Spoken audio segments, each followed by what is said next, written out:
Bonjour, bienvenue sur Allo Finance pour faire un point sur la préouverture. Alors hier soir à Wall Street, les fusions-acquisitions dans l'assurance et le textile, plus précisément le rachat de Transatlantic par Allied World Assurance et le rachat de Timberland qui s'est d'ailleurs envolé de 42% hier par VF Corp Timberland ont permis de limiter la casse sur les trois principaux indices américains après la décision de Standard & Poor's d'abaisser de 3 crans la note de la Grèce à CCC, c'est-à-dire au 18e rang sur une échelle qui en compte 20. La note, pour vous donner un ordre d'idée, est désormais au niveau le plus bas de tous les pays suivis par l'agence de notation financière.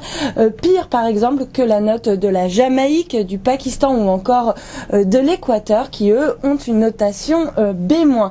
Le gouvernement grec a vivement critiqué cette dégradation de la note souveraine en expliquant qu'elle se fondait sur des rumeurs infondées de défauts et ne tenait pas compte ni des négociations actuelles en vue d'un second plan de sauvetage avec l'Union européenne et le FMI, ni des efforts du gouvernement, notamment sur les privatisations pour maîtriser la dette publique du pays.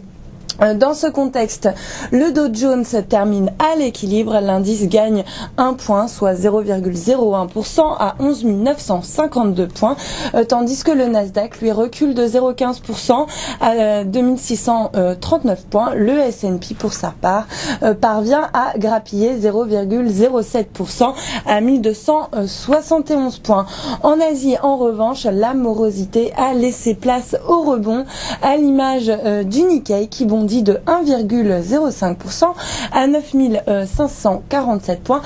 Côté valeur, on retiendra que TEPCO, l'opérateur donc de la centrale de Fukushima, s'est envolé de 23% après avoir annoncé qu'il préparait le plan de compensation financière pour les victimes de la centrale de Fukushima. Ailleurs, Hong Kong rebondit de 0,35%, Shanghai s'adjuge 1,15% alors que la croissance de l'industrie est restée ferme au mois de mai, atteignant d'ailleurs 13,3% sur l'année, malgré une hausse des prix à la consommation qui se poursuit, 5,5% sur l'année, un indice d'ailleurs qui est conforme aux anticipations du marché.